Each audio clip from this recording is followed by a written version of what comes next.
The consequences of environmental degradation have impacted people across the world for hundreds of years.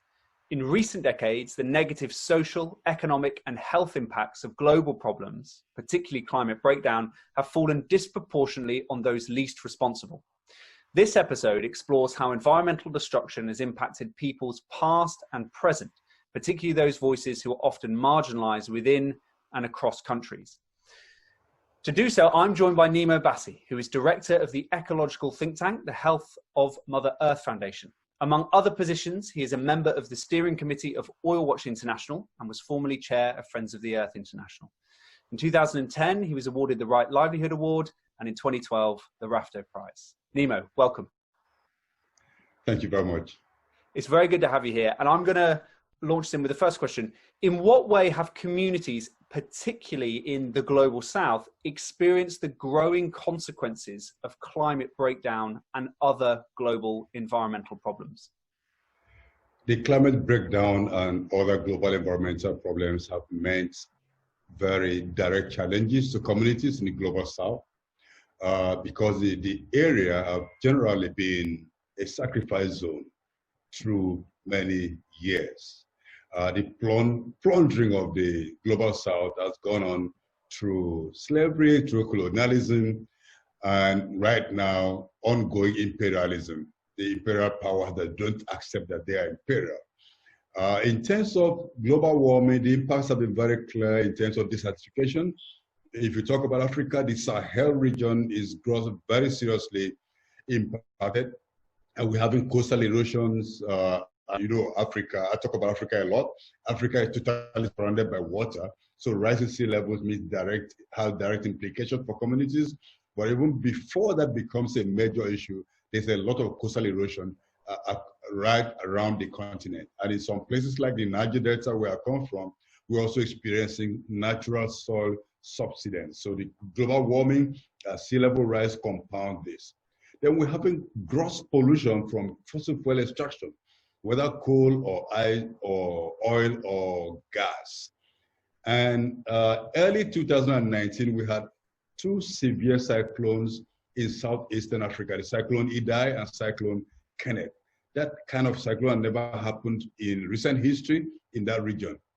And we learned that increasing Indian Ocean temperatures triggering this kind of cyclone. So we're seeing the cyclone, we're seeing the global warming impacts very directly on the lives of the people in many dimensions, impacting agricultural production and, of course, livelihoods and access to resources. And in what way does that lived experience feed in to justice movements in the global south, both in the past? So you talked about a number of issues there when it came to the impacts of particularly Western nations on the global south. So when it comes to those movements in the past, how much did this lived experience in environmental degradation feed into their narrative and campaigning? And how is that, if in any way, changing now as those impacts increase? Yes. Well, the impacts, as you rightly suggested, has been over a long stretch of time. But now the impacts are getting more stark, more clear, more challenging. In fact, the struggle now is about survival because the lives of people are directly threatened. Environmental justice campaign in the global south is a life or death struggle because most people directly depend on environmental resources. So the fight for justice is a natural struggle to ensure that the very basis of life, the fabric of life, the webs of life, natural webs of life are supported and maintained. But we find that the degradation over the years has been so in some places totally unimaginable. I could speak directly about the kind of environmental degradation caused by oil companies and oil extraction in the Niger Delta, in Nigeria, talk about what oil companies have done in the Amazonia area of Ecuador, talk about coal extraction in South Africa, which has left burning caves, abandoned coal mines that are on fire for decades. We have gas flaring in Niger Delta that have been going on from the 1950s, and they go on day and night, 24 hours every day for this length of time. In the past 2 years, there's been, on the average, 5 oil spills every day in the Niger Delta. And so they build up environmental degradation, mostly tied to extraction of resources that are compounding global warming, has been so threatening that people have, over the years, they mobilized and organized, and there are more and more communities standing up to resist what is threatening their lives, because people are seeing what's going on as not just an occasional environmental change or occasional pollution or contamination. What people are seeing are things that may not be reversible in this lifetime, things that will take many lifetimes to return to normal if the situation is not further compounded. So the struggle is very holistic. It takes all dimensions: environmental, social, economic, political. So you find communities and faith-based organizations, the media, coming together in the struggle for a complete overhaul of the system. So I would say that at the stage we are now, we've got to a point where if solidarity is not built at a higher level, the challenges that we are confronting communities and territories and regions will not be surmounted. So this has forced grassroots to link more regionally and attempt also to link globally. Right, and that was going to be my next question. If we look over the coming years and decades, a time in which we expect these environmental shocks to increase, particularly driven by things like climate breakdown, how do you think those movements will respond to that? You're saying that they're already making those connections across regions, across the world, and presumably you've also got the impact of a younger generation coming up as well. As we look into a world in which at the moment it looks like it's going to be more environmentally destabilized, how do you expect those movements to evolve and develop? I'm thinking that the direction of things would have to actually go very fundamental. There are many things we take for granted. For example, when we look at economic models, people generally believe that market forces are invisible, that it's a question of demand and supply. So even in terms of countering the continuous dependence on fossil fuels, the approach is always mostly in that dimension.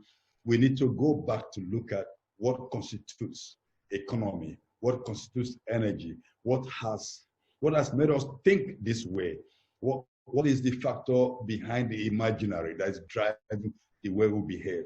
And I think the movements would have to engage in struggles for mindset reset, so that we go back to who we truly are and come back not just as individuals, but as a collective in all our various locations. So I'm seeing a situation where when movements challenge the imaginaries, they would also look at why are we hearing that technology has solution to everything, to food production, to climate solution, and how come we don't realize that what is creating more of the problem is the entrenchment of false solutions?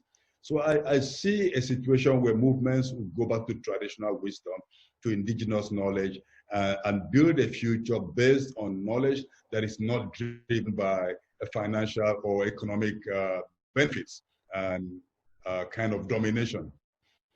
So things like climate engineering or geoengineering would be seen to clearly, potentially aim at deflecting climate impacts on the global south.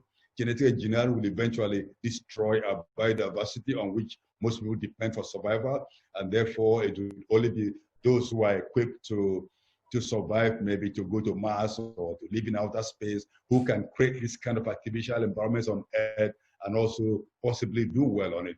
So really, I think the race for the remaining natural resources will make the situation more complex and more violent, possibly.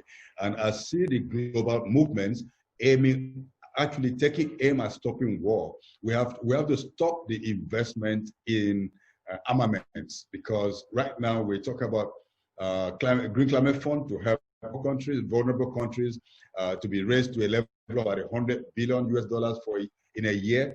already we're seeing climate impacts in some countries that go beyond that in 1 year. And we're seeing the richer countries investing up to 2 trillion, almost $2 trillion US in military warfare and equipment every year. We are seeing imperialism in the forms of military bases across the world, and countries who are more or less running the world, exerting extreme influence on where decisions are being made, destroying multilateralism. I believe this would make the movement for in the future more connected, more intense, and the risk even higher. Mm-hmm. But I don't think it's going to be ultimately negative. I think people power will bring about system change that is needed. And that's a great note to end on. Nnimmo, thank you so much for joining us. It's been my pleasure. Thank you.